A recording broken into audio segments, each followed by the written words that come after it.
Bien,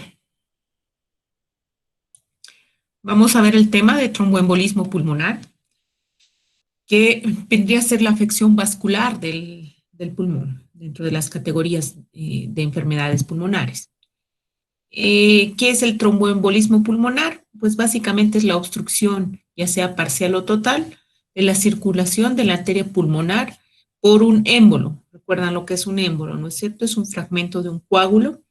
En la mayor parte de los casos, en el 95%, proviene del sistema venoso profundo de las extremidades inferiores.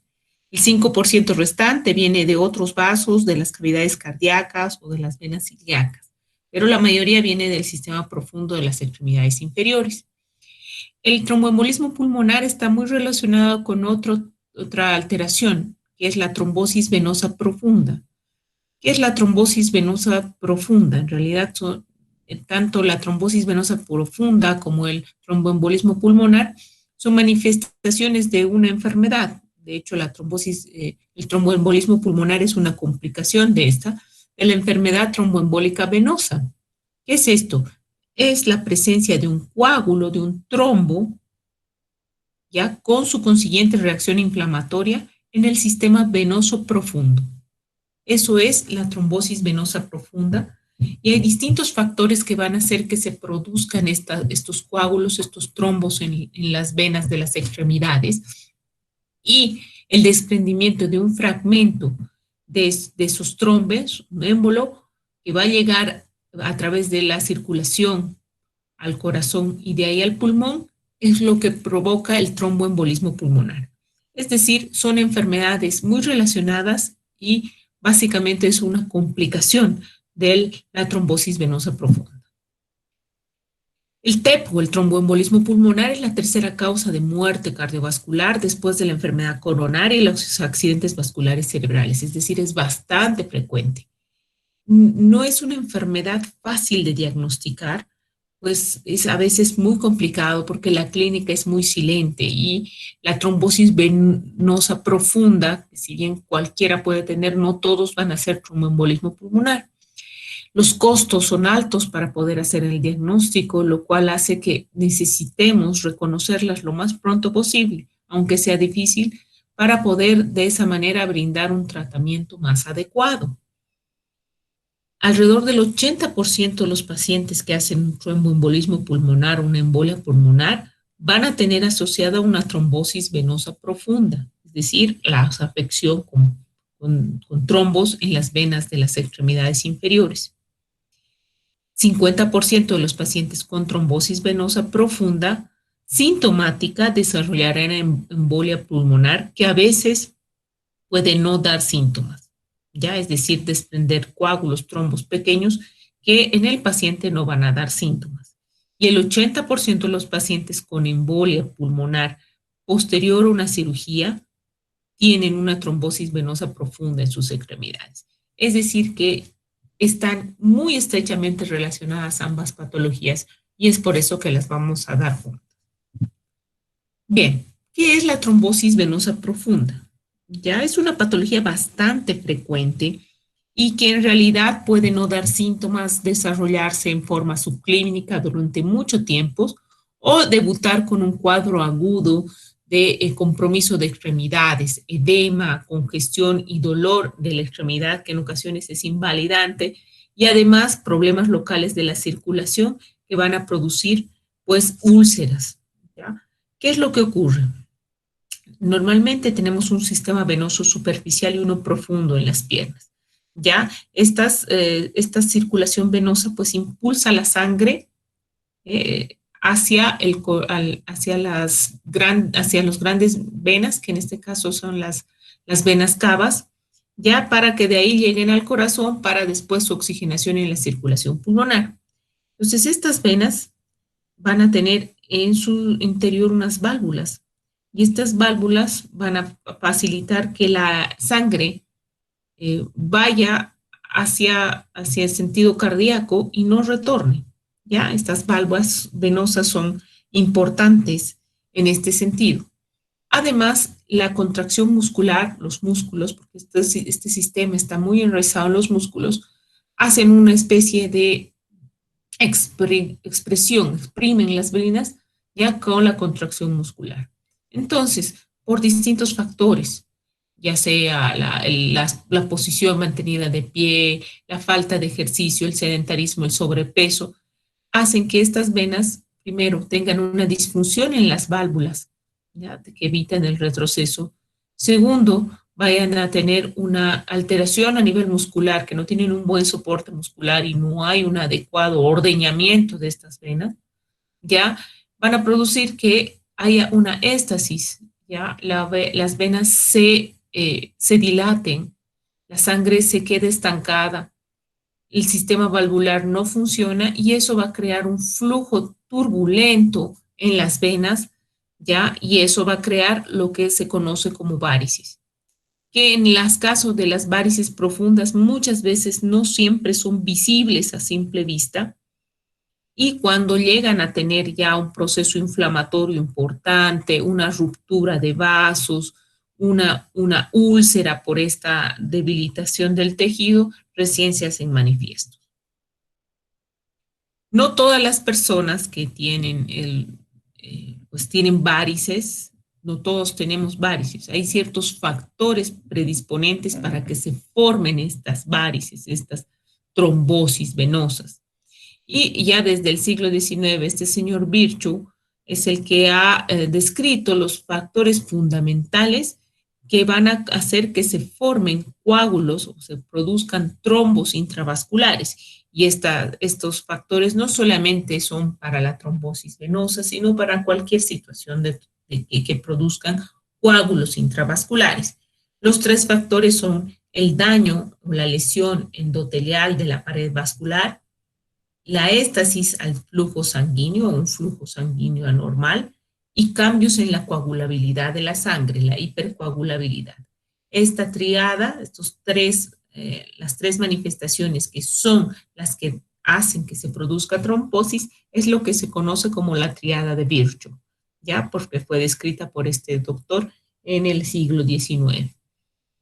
Además de estos tres factores, lesión endotelial, hipercoagulabilidad y flujo sanguíneo, hay ciertos factores predisponentes generales que de por sí hacen que el drenaje venoso sea normal y faciliten la éstasis venosa y la formación de estos trombos.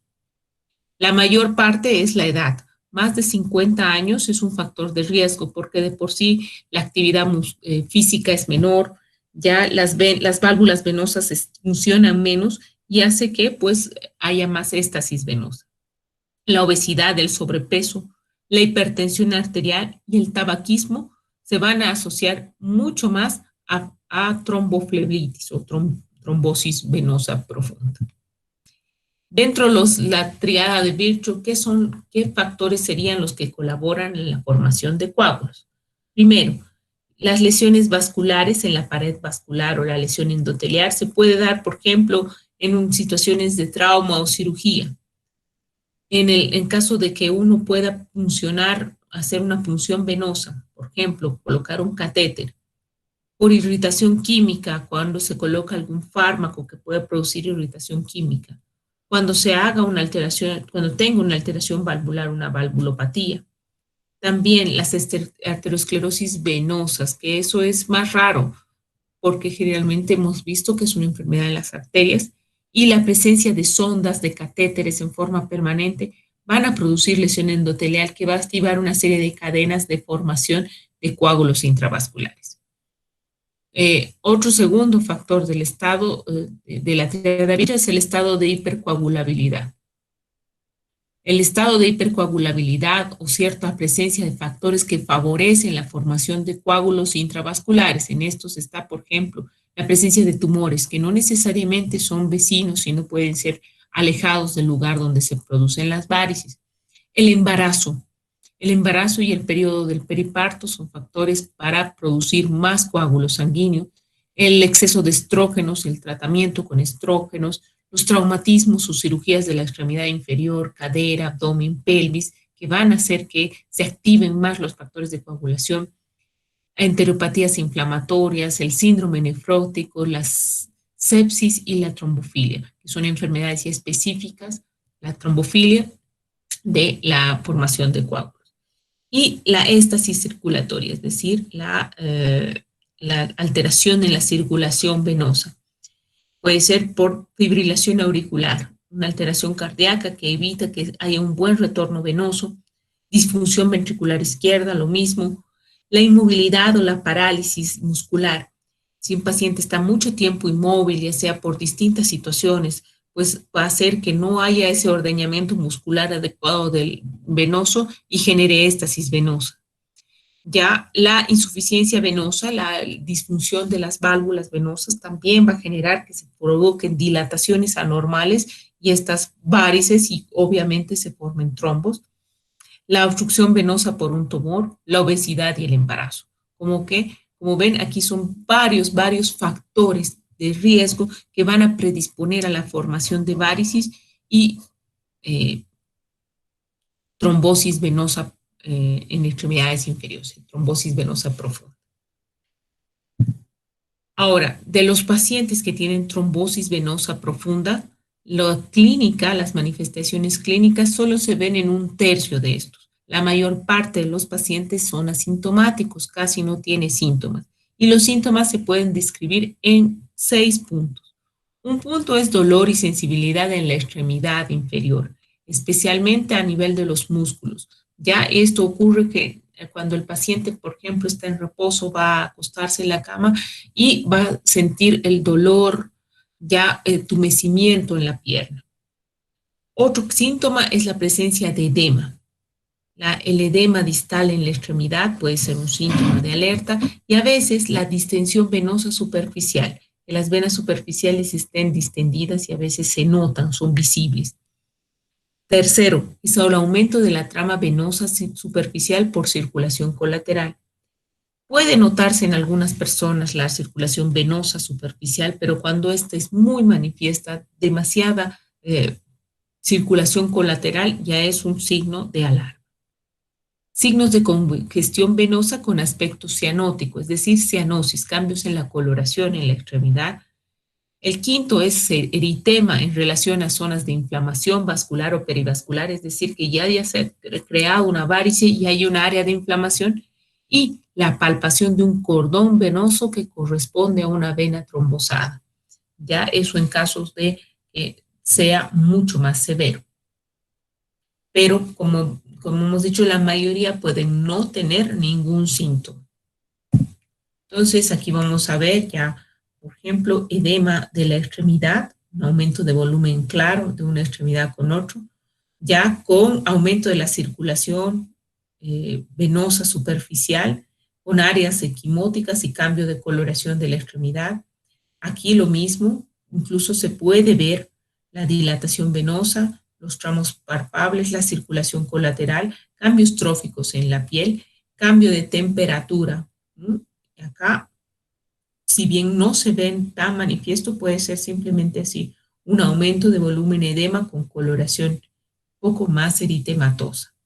Y hay algunas maniobras que pueden elucidar dolor, por ejemplo, la compresión muscular o la flexión, la dorsiflexión del pie, que puede producir dolor a nivel de la pierna, el muslo, perdón, de la pierna, ya, y que se llama signo de Homans, que no es 100% patognomónico, pero puede indicar, asociado a estos otros síntomas, la presencia de trombosis venosa. Bueno, la trombosis venosa, como les decía, está ligada muy de cerca a al tromboembolismo pulmonar. De hecho, son una misma enfermedad, nada más que el tromboembolismo pulmonar sería una complicación.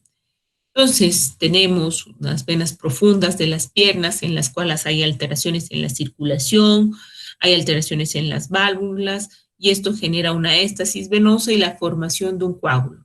Se forma un coágulo intravascular, ya, que puede o no estar asociada a una dilatación venosa, una varice, ya, puede incluso estar asociada a varios segmentos con varices.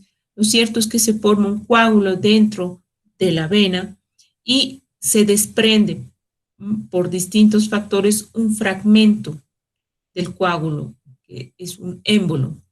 Y este émbolo va a ir a través de la circulación venosa, ya empujado por la circulación venosa a la vena cava. De la vena cava inferior va a llegar a la aurícula derecha. De la aurícula derecha va a pasar lo suficientemente pequeño para pasar a través de la válvula auriculoventricular al ventrículo, y del ventrículo por el latido es impulsado a través de la vena pulmonar a la circulación pulmonar. Y dependiendo del tamaño del coágulo, puede obstruir un vaso arterial pulmonar, ¿ya? Y dependiendo el tamaño y la localización, esto va a dar síntomas. Muchas veces puede ocurrir que los coágulos son tan pequeños que no van a tener una repercusión sobre la función pulmonar, pero si es un coágulo grande que obstruye una rama importante, las repercusiones a nivel del pulmón van a verse en tres áreas. Vamos a tener efectos pulmonares, vamos a tener efectos en el intercambio gaseoso y vamos a tener efectos a nivel del corazón derecho, ¿ya? Porque es el que, al que le llega la sangre, es el que más bien envía la sangre y el directamente relacionada con la circulación menor, ¿ya? Entonces va a depender del tamaño del coágulo, de la área donde se obstruye, ya del porcentaje de pulmón que ha sido afectado para que se dé las manifestaciones. Los efectos pulmonares. Usualmente la obstrucción de la circulación de una arteria pulmonar no va a producir isquemia del tejido, no va a producir isquemia del pulmón. El oxígeno, el pulmón lo recibe directamente incluso de los alveolos, ya, o también puede recibirlo de otras ramas de circulación propia del pulmón, pero en pacientes que tienen muy al límite la oxigenación, como pacientes con enfermedades pulmonares crónicas o insuficiencia cardíaca congestiva, si el émbolo alcanza una área crítica, puede producir un infarto pulmonar. Un infarto pulmonar se refiere a una necrosis del parénquima pulmonar por insuficiente oxigenación. Si ocurre un infarto pulmonar, pues evidentemente va a haber una área del pulmón que no va a recibir oxigenación y dependiendo la extensión podrá producir síntomas de insuficiencia respiratoria e incluso puede el paciente requerir apoyo ventilatorio y un tratamiento especial. A nivel del efecto del intercambio gaseoso, igualmente va a depender del tamaño del área afectada, pero la hipoxemia, es decir, la baja en la oxigenación de la sangre, no siempre es proporcional al tamaño de la embolia. Puede ser un área pequeña, pero haber una hipoxemia importante. Y esto se debe a múltiples mecanismos. Uno de los cuales es la alteración en la ventilación y perfusión. Hay zonas que están muy bien oxigenadas, les llega alto oxígeno, los alvéolos están bien abiertos, pero no les va a llegar sangre para el intercambio por la obstrucción, por el émbolo. Entonces eso va a generar que se pierda una zona del parénquima pulmonar y eso va a crear hipoxemia. Además, la presencia de una obstrucción, de un vaso tapado, va a generar un proceso inflamatorio y la liberación de ciertos agentes como estrés, hay un proceso inflamatorio, liberación de serotonina, prostaglandinas, activadores de plaquetas, ¿ya? Y esto va a generar que se produzca una reacción de broncoconstricción que va a empeorar la hipoxemia. Finalmente, esta broncoconstricción, este aumento de secreción de sustancias proinflamatorias puede crear que disminuya la perfusión a nivel de todo el resto del pulmón, ya una hipoperfusión pulmonar, y esto genere también más hipoxemia, una hipoventilación. Entonces, a nivel del intercambio gaseoso, lo que vamos a tener es una disminución de la perfusión y con una alteración en la ventilación-perfusión con un resultado de hipoxemia. Hipoxemia. Ay, perdón, me falta. A nivel cardíaco, embolia puede producir hipertensión pulmonar, ¿ya? Por los mecanismos de obstrucción mecánica de la arteria.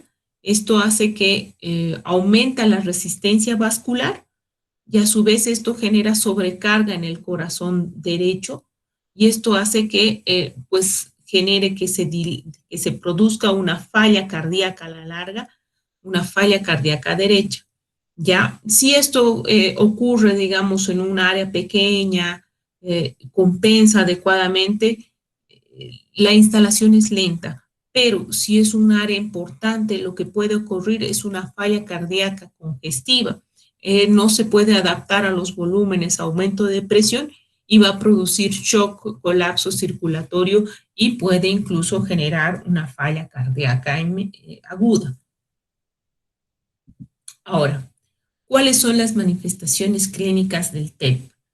Las manifestaciones clínicas del TEP son muy inespecíficas. No existen síntomas claros, lo cual hace muchas veces difícil el diagnóstico.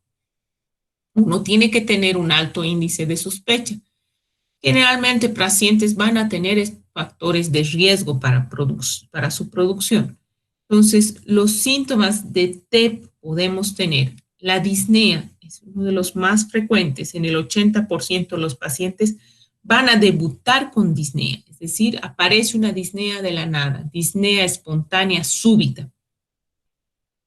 Un 12% solamente van a tener un dolor torácico pleurítico y eso se produce porque hay un área de isquemia pulmonar que puede irritar la pleura y eso es un bajo porcentaje. Igualmente con dolor subenternal, tos no siempre acompañante y hemoptisis también en un bajo porcentaje. Los signos, además de la disnea, vamos a tener taquipnea, esa es otra importante frecuencia, 70% de los pacientes, taquicardia y, como les decía, un 15% van a tener signos de trombosis venosa profunda. Van a tener varices o van a tener edema de extremidad, pero es un bajo porcentaje. Puede que no tengan ninguna clínica tampoco de la trombosis venosa profunda y sean asintomáticos. Y cianosis, que es un signo tardío. Entonces, eso hace muy difícil a veces poder sospechar y diagnosticar clínicamente solamente una trombosis venosa, un tromboembolismo pulmonar. Entonces, requiere un alto índice de sospecha. De todas las trombosis venosas profundas, el 50% embolizan al pulmón y a veces, como les decía, son asintomáticas. Entonces, que no haya ninguna clínica de trombosis venosa profunda no descarta que no pueda ser tromboembolismo pulmonar. Y los síntomas más frecuentes son la disnea, la taquipnea, ya el dolor pleural, la tos, el síncope, que ya son más inespecíficos y menos frecuentes. Siempre hay que sospechar la posibilidad de un tromboembolismo pulmonar cuando aparezca en paciente con ciertos factores de riesgo una súbita dificultad para respirar, una disnea súbita e incluso con un dolor torácico repentino. Ya hay que diferenciarlo de un infarto de miocardio, pero lo que prima en este cuadro es la disnea intensa, con dolor torácico intenso y obviamente con ciertos factores de riesgo. El diagnóstico de una trombosis, de un tromboembolismo pulmonar es muy difícil. Clínicamente puede uno sospecharlo, pero aún así la clínica es muy específica y el diagnóstico preciso es difícil y claro, requiere estudios muy específicos, varios exámenes que van desde radiografía de tórax, que puede incluso no tener ninguna alteración, requiriendo estudios más avanzados como cintigrafía pulmonar y el más fidedigno es la angiografía pulmonar, que no es un examen que esté exento de riesgos. Por lo tanto, esta es una patología de emergencia en la mayor parte de los casos, si es agudo y que requiere un hospital especializado donde puedan tener los adecuados especialistas y puedan hacer los estudios apropiados. ¿Qué nos queda a nosotros? Lo más importante es la prevención. Si se previene la trombosis venosa profunda, se va a prevenir su complicación más grave, que es el tromboembolismo pulmonar. ¿Y cómo podemos prevenir? Primero, pues disminuir los factores de riesgo generales, como por ejemplo el fumar, estar mucho tiempo en una posición sin movimiento de las extremidades, de las piernas, la obesidad, hay que cuidar la alimentación, el sedentarismo, hay que hacer ejercicio por esa misma dinámica que le dan los músculos a las venas. Se puede usar otras medidas como estas medias compresivas en profesiones o en situaciones en que la persona va a estar mucho tiempo de pie, el ejercicio, la actividad física, la hidratación, mucha hidratación para ayudar a que no haya una éstasis venosa, los masajes en las piernas, el uso adecuado de zapatos y la postura, evitar estar mucho tiempo en una sola postura. Son ciertas medidas de prevención que, si bien parecen no ser tan importantes, van a cambiar el pronóstico del paciente.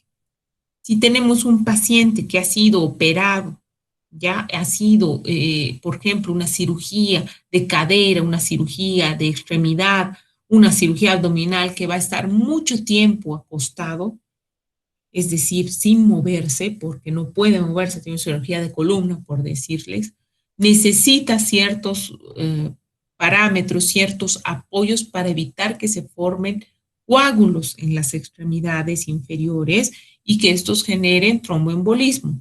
Entonces, hay ciertos métodos de tromboprofilaxis. Hay que evaluar, cada paciente debe evaluarse la necesidad de usar estos métodos. ¿Cuáles son? Lo primero es movilizar al paciente. En toda cirugía, lo ideal es movilizar lo más precoz que se pueda al paciente. Pero ojo, una movilización pasiva, no masajes activos porque podemos exprimir los coágulos y generar mayor posibilidad de tromboembolismo.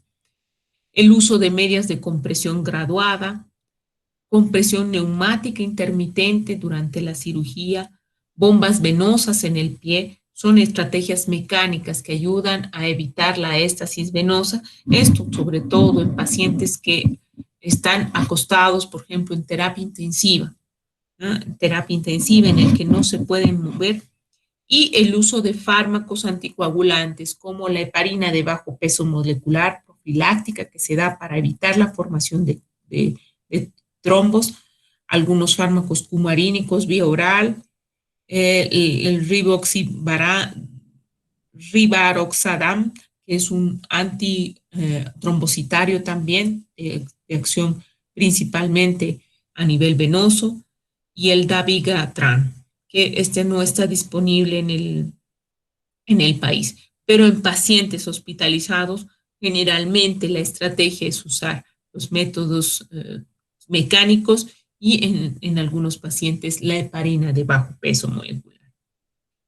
Teniendo en consideración esos factores, creo que la posibilidad de trombosis venosa profunda, complicada, que es el tromboembolismo pulmonar, se disminuye. La fisioterapia juega un rol fundamental en el manejo de estos pacientes. Ahí existe la terapia vascular, la fisioterapia vascular o la rehabilitación vascular, que tiene una serie de estrategias, de ejercicios y de mecanismos para manejar estos cuadros que usualmente son crónicos y que si no se previenen adecuadamente pueden incluso llevar a la muerte. Bien.